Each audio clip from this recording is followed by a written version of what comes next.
Hai Naranisa Lovers, apa kabar? Sehat semuanya ya? Kita menghias start lagi ya. Untuk kalian temanya game online. Untuk kalian yang baru menemukan channel ini, jangan lupa di subscribe dulu, dinyalakan lonceng notifikasinya juga ya. Di tengah video nanti akan saya tunjukkan bagaimana cara mencari topper-topper atau gambar yang ditancapin di atas ya. Nah, untuk kalian ingin tahu juga cara membuat polesan samping yang warna-warni seperti ini. Penasaran nggak? Oke, untuk kalian yang ingin tahu gimana sih proses bikinnya, disimak ya videonya sampai habis. Di model kali ini saya pakai brownies ukuran 16 cm, isinya 2 layer, jadi lumayan tinggi nih cake-nya. Udah saya poles lumayan halus juga di permukaannya ya, tapi ini enggak terlalu tebal soalnya kita pakai pemolesan biasa, bukan batik steam, jadi cukup menutup remahnya saja ya. Oke, kayak gini. Jangan lupa selalu bersandi dengan kompor untuk memanaskan spatulanya biar lebih gampang ya. Kalau tidak ingin pakai api kompor, bisa menggunakan segelas air panas. Bisa pilih salah satunya ya, dua teknik ini. Oke, untuk membuat garis batasannya memakai scraper seperti ini agar nanti jalannya buttercream waktu kita menyemprotkannya tidak naik turun. Kita punya garis seperti itu. Kita menggunakan 3 warna, ada warna coklat, kuning, sama oranye, dan ini saya kasih titik. Ini untuk batasan ya. Kita akan menyemprotkan warnanya itu jangan melewati titik itu. Caranya seperti ini. Tinggi cake-nya ini diukur lalu dibagi menjadi 3. Misalnya tinggi cake-nya 12 cm, berarti tiap warna nanti dapat jatah 4 cm. Seperti itu ya. Coklat 4 cm, kuning 4 cm, dan oranye 4 cm. Kayak gini nih. Dan untuk mendapatkan warna yang lebih ngejreng, jangan lupa tiap warnanya di steam sebentar ya, biar warnanya lebih keluar. Kalau cuma diaduk-aduk biasa, ini biasanya ini warnanya cenderung lebih soft. Kalau udah melalui proses steam kayak gini, ini warnanya bisa sedikit lebih terang kayak gitu ya. Nah, kalau udah disemprotkan ketiga warnanya, sekarang kita siap mengolesnya. Jangan lupa nyalakan kompor seperti ini, dibakar spatulanya, dan siapkan tisu juga untuk mengontrol sejauh mana sih tingkat kepanasan dari pisau oles setelah kita bakar tadi. Jangan sampai terlalu panas ya, nanti kalau kepanasan dan kita gunakan untuk mengoles, nanti buttercreamnya akan muncul seperti efek-efek yang berair kayak gitu nih. Nah, jadi kondisi spatulanya hangat saja ya biar aman. Cara memoleskan seperti ini, satu arah saja. Kalian gunakan dua sisi pisau secara bergantian ya.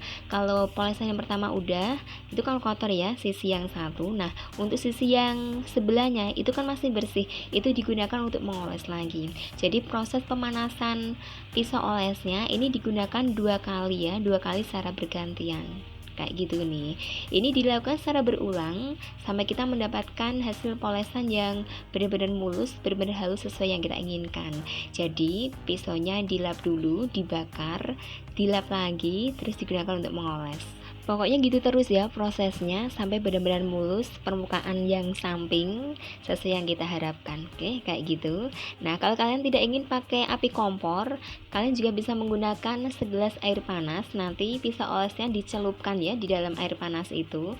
Nanti prosesnya juga sama, setelah pisau oles dicelupkan, dilap sama tisu untuk menghilangkan bekas-bekas airnya, juga untuk mengontrol sudah hangat apa belum nih pisau olesnya. Nah, kayak gitu nih. Tapi menurut saya kalau menggunakan teknik pakai air panas ini lebih ribet, mesti harus merebus air dulu. Lebih praktisnya kalau kita menggunakan api kompor saja ya, tinggal klik gitu aja udah selesai nih. Oke, tinggal butuh kesabaran saja. Pokoknya ketelatenan sih kalau ingin menggunakan dua teknik ini ya. Pokoknya bolak-balik dilakukan secara berulang sampai benar-benar halus nih hasil polesannya. Nah, kalau udah selesai teknik pemolesan samping, sekarang kita membuat hiasan di bagian atas dengan menggunakan split rumput seperti ini yang permukaannya ada lubang kecil-kecil ya. Ini namanya split rumput. Dan cara menggunakannya mesti ekstra hati-hati. Ada sedikit trik ya yang mungkin kita bisa sharing di sini waktu memasukkan plastik segitiganya yang diisi dengan buttercream warnanya. Ini usahakan jangan terlalu banyak agar nanti tidak terlalu banyak tekanannya waktu kita menyemprotkannya. Dan juga untuk tekstur dari buttercream ini dibikin agak lembek ya. Ini kalau terlalu padat nanti terlalu keras keluarnya malah susah. Ini yang menyebabkan plastik segitiganya gampang jebol tuh kayak gitu ya. Kondisi buttercreamnya terlalu padat, juga isinya terlalu banyak. Jadi mesti diisi secukupnya saja. Kalau habis baru ditambah lagi kayak gitu nih.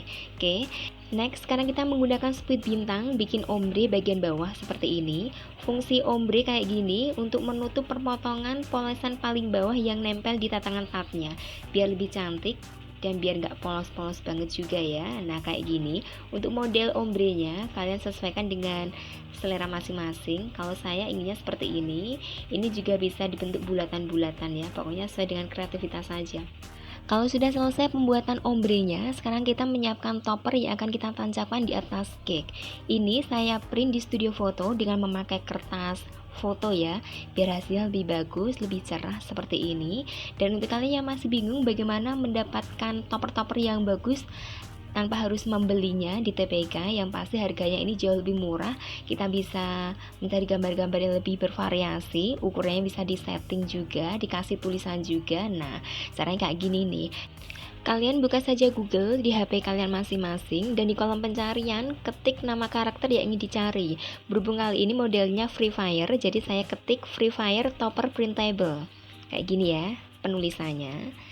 Nah, kalau ingin cari karakter yang lain bisa, misalnya Hello Kitty ya, tinggal diganti saja jadi Hello Kitty Topper Printable. Kalau ingin cari Mickey Mouse, tinggal ketik aja Mickey Mouse Topper Printable, kayak gitu nih. Pokoknya tulisan Topper Printable jangan sampai kelupaan ya, harus ditulis di kolom pencarian biar kita lebih gampang mencari karakter yang kita inginkan seperti itu nih. Nah, kalau udah selesai, hasil dari pencarian itu kita screenshot, dan hasil screenshotnya dibawa di studio foto, lalu kita cetak sesuai dengan ukuran yang kita inginkan.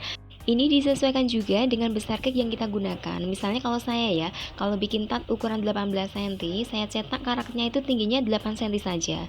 Kalau tatnya ukuran 16 cm, maka karakternya saya cetak tinggi 7 cm, kayak gitu. Pokoknya kita menyesuaikan besar cake yang kita buat. Nah itu caranya mencari topper dengan harga yang murah tapi dengan gambar yang bagus. Nah kalau udah dicetak jadinya seperti ini, dipotong-potong saja. Lalu bagian belakangnya untuk menempelkannya, kalau yang bagian tinggi kayak pohon seperti ini saya pakai sedotan ya, biar gampang menancapkannya di atas cake. Dan untuk topper yang kecil-kecil saya cukup pakai tusuk gigi kayak gini nih. Lebih gampang kan, lebih simple, ini lebih mudah dan lebih murah tentunya, kayak gitu ya. Next, udah ya, kita sisihkan dulu toppernya. Sekarang kita bikin hiasan dari fondan nih. Berhubung yang ultah ingin penulisan namanya pakai fondan biar bisa dimakan, maksudnya seperti itu nih. Jadi saya pakai fondan saja ya, gilas fondan warna putih, digilas tipis seperti ini, dan biar gampang lepas dari cetakannya dan biar gampang juga kita mengecapnya ya pakai cetakan, dikasih sedikit taburan maizena di atasnya nih biar agak kering nih fondannya. Nah kayak gini ya. Kalau udah selesai, sekarang kita buat tatakannya yang akan digunakan untuk menempelkan huruf-hurufnya. Pakai fondan warna merah biar warnanya kontras ya. Untuk besarnya saya mengacu di besarnya penggaris saja biar nggak terlalu banyak mengukurnya, kayak gini. Dan untuk variasi pinggirnya biar nggak polos-polos banget, saya kasih semacam kayak efek-efek jahitan dengan menggunakan roll yang bergerigi kayak gini ya, kayak penjahit tuh. Nah ini alatnya persis banget kayak gini ya. Dan untuk menempelkan hurufnya, berhubung pas bikin tulisan ini cuacanya lumayan panas, jadi biar nempel nih hurufnya dikasih sedikit olesan air ya, air minum. Ini bukan lem macam-macam sih, cukup air putih saja yang biasa kita minum. Kayak gini ya, ditempelin semua hurufnya sampai full gitu ya. Cukup nama panggilan saja biar tidak terlalu banyak makan tempat, soalnya juga ukuran cake-nya kecil nih, jadi nggak bisa nama lengkap kayak gitu ya. Kita sisihkan dulu. Sekarang kita menempelkan tulisan Free Fire. Berhubung ini saya tidak laminating ya gambarnya. Kalau kalian ingin ini dilaminating bisa, tapi kalau saya kebiasaan menempelkannya pakai fondan ya. Jadi fondan saya gilas, saya kasih sedikit air, lalu saya tempelkan ini nih, kertas yang ada tulisannya Free Fire. Jadi kalian pilih saja bagaimana cara menempelkan hiasan dari kertas printnya. Dilaminating bisa, atau kalian lapisi di belakangnya pakai fondan juga nggak apa-apa. Menyesuaikan bahan yang kita gunakan, seperti itu ya. Nah jadinya seperti ini nih. Kita sisihkan dulu, dan ini adalah hiasan tambahan yang akan digunakan di bagian atas. Ada spikel berbentuk bintang-bintang. Oke. Untuk hiasannya ditempelin semuanya di bagian atas, mulai dari penulisan nama, terus ini player-playernya ya, lalu ada pohon-pohon pokoknya ditata serapi mungkin, sekreatif kita gitu ya, ingin penematannya seperti apa nih posisinya, kayak gitu ya. Udah selesai ya proses dekornya. Ini adalah tat ukuran 16 cm dengan tema game online Free Fire. Untuk kalian yang suatu saat mungkin ingin bikin tat dengan model seperti ini, mudah-mudahan bisa menginspirasi ya. Nah, untuk teknik-tekniknya juga udah saya jabarkan dari awal sampai akhir, mudah-mudahan bisa dimengerti, bisa dipahami dengan baik nih.